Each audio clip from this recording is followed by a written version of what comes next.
যে একটি সাক্ষাৎকার আমি বেশ অনেক বছর আগে নিয়েছিলাম, সেখানে একটা কথা বলেছিলেন যে থিয়েটার চেঞ্জ আনতে পারে না, এটা ওনার কথা, কিন্তু মানুষের মধ্যে ক্ষুধা জাগাতে পারে, স্বপ্ন ভরে দিতে পারে একটা চেঞ্জের জন্য, মানে একটা ড্রাইভিং ফোর্স হিসেবে কাজ করতে পারে, সেটা উনি বলেছেন।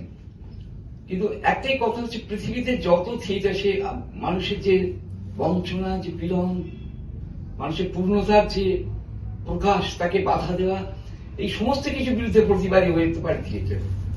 গান হতে পারে, চিত্রশিল্প হতে পারে, কবিতা হতে পারে, কিন্তু যত করে থিয়েটার হতে পারে তেমন অন্য শিল্প হতে পারে না। কারণ থিয়েটার মানে সমস্ত শিল্পের, আপনারা জানেন যে একটা কালেকটিভ আর্ট আমরা বলি, সমস্ত শিল্প একটা জায়গায় থাকে, সেই সমস্ত শিল্পে একটা সমাবেশ থিয়েটার এটা করতে পারে। এবং সেই থিয়েটার নিয়ে কেন আজকে আলোচনার প্রয়োজন হল, দুটো থিয়েটারের কথা আপনাদের বলি।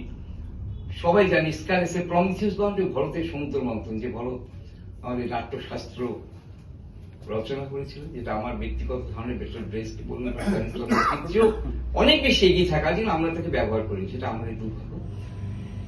ভরতের এই যে সমুদ্র মন্থনের কথাটা বলি, সমুদ্র মন্থনের কাহিনী আপনারা জানেন যে সমুদ্র মন্থনে হলাহল বা বিষ এবং অমৃত উঠেছে, কৌশলী দেবতারা অমৃত পান করেছিল এবং দানবদের জন্য হলাহল ছিল। তো এই কাহিনীর উপর নির্ভর করে এই সমুদ্র মন্থন নাটক। নাটক এমনই একটা শিল্প যা সবাইকে খুশি করতে পারে না, এর চেয়ে বড় কিছু হতে পারে না। কারণ উনি বললেন যে একটা থিয়েটার একটা হলো, পাশাপাশি গায়ের জমিদারও বসে আছে, পীড়িত প্রজাও বসে আছে, উৎপীড়ক বসে আছে, উৎপীড়িত বসে আছে, শোষক বসে আছে, শোষিত বসে আছে। সবাই নাটকটা দেখে প্রভূত পরিমাণে আনন্দ পেল, হই হই করে হাসলো, আনন্দ করলো, নাচলো, গাইলো, রাত্রিবেলা গভীর ঘুমে আচ্ছন্ন হয়ে পরের দিন আবার শোষিত হতে কৃষক খেতে চলে গেল এবং জমিদার শোষণ করার জন্য হাতে চাবুক। প্রত্যেকেই আমার আপনজন, তেমনি যারা ডেকেছেন তারাও আমার আপনজন। একই সঙ্গে, একই সময়ে, একই দৌড়ে আমরা দৌড়ই, একদম ঘরের মানুষ। সাবজেক্ট হচ্ছে আমরা থিয়েটার, আমাদের থিয়েটার হয়ে উঠছে না। তো আমরা ভারতবাসী, ভারতবর্ষের একটা প্রান্তের, পশ্চিমবঙ্গের একটা বাসিন্দা, এবং সেখানে দাঁড়িয়ে আমরা নাটক করি। আমরা নাটক করতে করতে বা নাটক লিখতে লিখতে আমরা অনেকটা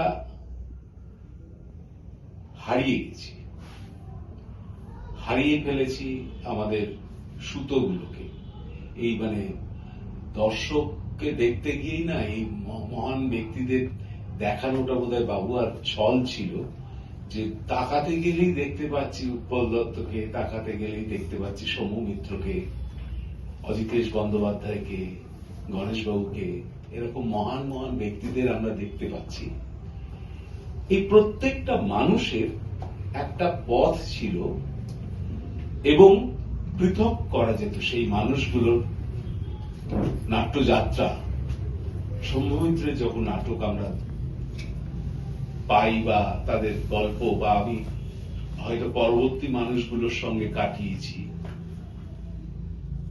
তাদের যে নাটক তৈরি করা এবং নাটক ভাবনা, সেটা একরকম, উৎপল দত্তের ভাবনা এবং চিন্তা আরেক রকম, এবং অজিতেশ বন্দ্যোপাধ্যায়ের তো বটেই।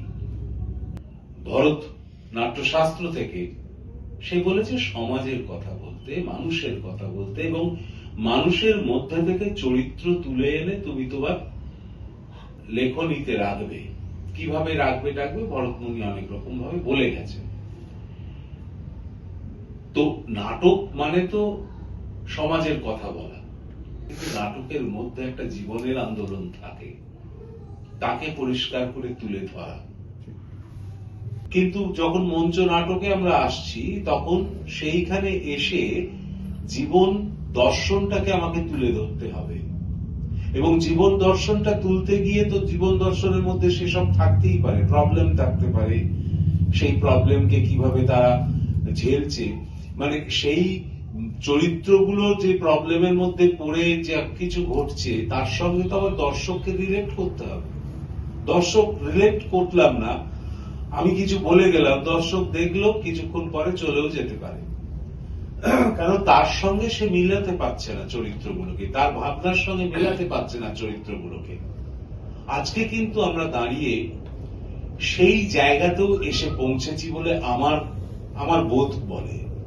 এসেছি, বেরিয়ে আসার পরে পাশের ভদ্রলোককে জিজ্ঞেস করেছি, বেরিয়ে আসার পরে হাফ টাইমে টুকটাক কথাবার্তা বলে, আচ্ছা গল্পটা কি বলুন তো নাটকের? কেউ গল্পটা বলতে পারছে না। কি মাথায় আছে? লম্ফ জম্ফ, আলোর কেরামতি, এগুলো মাথায় আছে। এগুলো অনুষঙ্গ, এইগুলোর জন্য তো কেউ থিয়েটার দেখতে যায় না।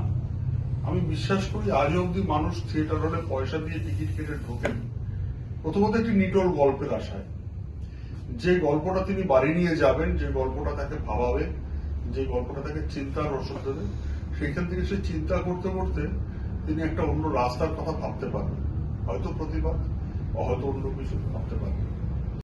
অভয়াকাণ্ড রাস্তায় নেমেছিল, তারা আজকের দিনে কেউ সরকারি হল পায় না। কথাগুলো একদম খুব স্বল্প পরিসরে, খুব নিজেদের লোকজন আছে বলেই হয়তো এইভাবে বলতে পারছি। এর বাইরে গিয়ে বলাটা খুব মুশকিল, কারণ আমাকেও বাড়ি ফিরতে হবে অনেকটা দূর। আমাকে মারলেও লাগে, যতই মোটা হই না কেন পিঠে মারলে সবারই লাগে। তা এইবারে এই বিষয়টা যেটা, সেটা হচ্ছে আমরা সবাই সরকারকে তুষ্ট করে বা শাসককে তুষ্ট করে এগোতে চাই। এভাবে এগোতে গেলে পরে কোনোদিন মানুষের থিয়েটার তৈরি করা যায় বলে আমি বিশ্বাস করি না। থিয়েটার জীবনের কথা বলে, জীবনের সুখের কথাও যেমন বলে, কিন্তু দুঃখের কথাও বলে। এইবারে আমাদের যেটা প্রয়োজন পড়ে বিদেশি নাটকের ক্ষেত্রে, সেটা হচ্ছে আমরা বিদেশি নাটক পড়ি, কারণ বিদেশি নাটক থেকে নতুন চিন্তার খোরাক পাওয়া যায়। সেই নাটকটিকে ধুলোবালি কাদা মাখিয়ে আমাদের বাংলায় এনে ফেলতে হয়। এই কাজটি মনে হয় সবচেয়ে কঠিন কাজ, যার মধ্যে নিজের গল্পটাও থাকা চাই, মূল কাঠামোটাকে পরিবর্তন না করে। বিদেশি নাটক তকমাটাও হয়তো বিদেশি প্রাণিত নাটক হতে পারে, বিদেশি ছায়া নাটক হতে পারে, কিন্তু নাটকটা আমাদেরই নাটক হয়। আমার মনে হয় এই যে জায়গাটা বড় বেশি এই মুহূর্তে দাঁড়িয়ে আমাদের থিয়েটারে বড় বেশি অনুপস্থিত হয়ে পড়েছে। আমরা দেখছি 60 জন 55 জনের থিয়েটার, লাইট মানে ভয়ানক লাইট। এমন থিয়েটারও এইখানে হচ্ছে যে থিয়েটারের একটি আলো দেশি নয়, শুধু গল্প বা নাটক বিদেশি না, না জানি বিদেশি আলো, একদম একদম সেটাই তো বললাম, প্রচুর আলো, মানে প্রচুর আলো, একটি আলো, দেশি আলো ব্যবহার হচ্ছে না। লোকে যাচ্ছে কিন্তু ধোঁয়া একটা বিশাল ব্যাপার, ধোঁয়া আর আলো দেখতে।